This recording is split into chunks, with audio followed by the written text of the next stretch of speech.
Hello दोस्तों, आप सभी का स्वागत है इंस्पिरेशन हब में। तो आज की मेरी कहानी है रहस्यमय संदूक। अंधेरी रात, ठंडी हवा के झोंके और वीरान हवेली।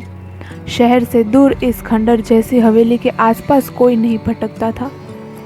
कहते थे वहाँ अजीब अजीब आवाज़ें आती थी और जिसने भी उसके अंदर जाने की कोशिश की वह कभी लौट कर नहीं आया।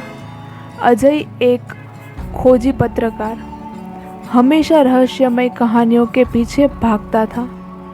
एक दिन उसे एक पुरानी किताब मिली जिसमें इस हवेली के बारे में लिखा था। कालासुर हवेली, जो सैकड़ों सालों से अपने एक रहस्यमय संदूक को लेकर बदनाम थी। कहा जाता था कि इस संदूक में अपार दौलत छिपी है, लेकिन उसे खोजने वाला शख्स जिंदा नहीं बचता। अजय के भीतर का रोमांचकारी स्वभाव उसे वहां खींच ले गया। अजय ने अपने दोस्त रोहन और सीमा को भी इस रहस्य की खोज में साथ लिया।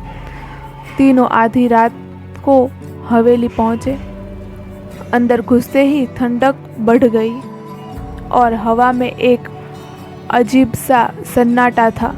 दीवारों पर पुराने समय की पेंटिंग टंगी थी जिसमें लोगों के डरावने चेहरे उभरे हुए थे। फर्श पर धूल जमी थी, लेकिन ऐसा लगा जैसे अभी अभी कोई वहां से गुजरा हो। तभी एक जोरदार आवाज हुई, धड़म। तीनों तेजी से पीछे मुड़े, पर वहां कोई नहीं था। सीमा घबराई, हमें यहाँ से चले जाना चाहिए। नहीं, हम इतनी दूर आए हैं, अब लौटने का सवाल ही नहीं, अजय ने दृढ़ता से कहा। वे आगे बढ़े तो एक बड़े हॉल में पहुंचे। हॉल के बीचों बीच एक प्राचीन लकड़ी का संदूक रखा था। ये संदूक बहुत भारी और जंजीर से जकड़ा हुआ था। रोहन ने उत्सुकता से कहा, यही वह संदूक है जिसके बारे में सुना था। अजय ने संदूक को गौर से देखा और उस पर संस्कृत में लिखा था, जो इसे खोलेगा वह अपने भाग्य को भी खोलेगा। लेकिन क्या वह भाग्य सौभाग्य होगा या अभिशाप? सीमा ने घबरा कर कहा, हमें इसे नहीं खोलना चाहिए। यह जगह भी कुछ अजीब है, पर हमें सच जानना ही होगा, अजय ने कहा और संदूक को खोलने की कोशिश की। जैसे ही उसने संदूक की जंजीरें हटाई, एक कड़वी आवाज गूंजी, रुको, मत खोलो। तीनों घबरा गए।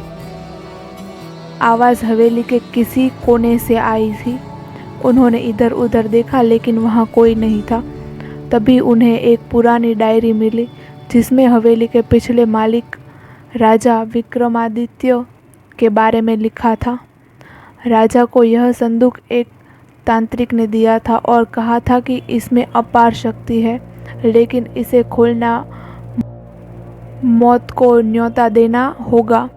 पर राजा ने लोभ में आकर संदूक को खोला और कुछ ही दिनों में उसका संपूर्ण राज परिवार नष्ट हो गया। हवेली में अजीब घटनाएं होने लगी और तब से यह जगह श्रापित मानी जाती थी। अजय ने डायरी बंद की और कहा, यह सब महज एक कहानी हो सकती है, हमें इसे खोलकर देखना चाहिए। जैसे ही उसने ढक्कन पर हाथ रखा, पूरा कमरा हिलने लगा।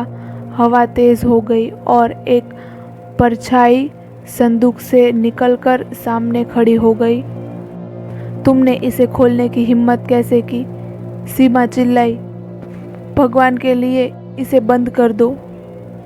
परछाई धीरे धीरे अजय की ओर बढ़ने लगी। उसकी आंखें खून जैसी लाल थी और उसके हाथ लंबे और नुकीले थे। अजय ने हिम्मत जुटाकर कहा, तुम कौन हो? मैं वही हूँ जो इस संदूक में कैद है। मुझे छोड़ो वरना तुम सब मारे जाओगे। रोहन घबरा गया, अजय इसे बंद करो। परंतु अजय को अपनी जिज्ञासा रोकना मुश्किल हो रहा था। उसने संदूक का ढक्कन पूरी तरह से खोल दिया और तभी पूरी हवेली में अंधेरा छा गया। एक जोरदार चीख गूंजी और तीनों जमीन पर गिर पड़े। जब रोशनी लौटी तो संदूक खाली था, परछाई गायब हो चुकी थी। तीनों भागते हुए हवेली से बाहर आए, पर बाहर निकलते ही अजय की आंखें बदल गई। उसमें वही लाल रंग झलक रहा था। सीमा ने कांपते हुए कहा, अजय तुम ठीक तो हो? पर अजय अब पहले जैसा नहीं था। उसने हल्की हंसी हंसी और कहा, अब मैं वह नहीं हूँ जो पहले था। अब मैं मुक्त हूँ। और उसके साथ ही हवेली के बाहर भी अंधेरा छाने लगा।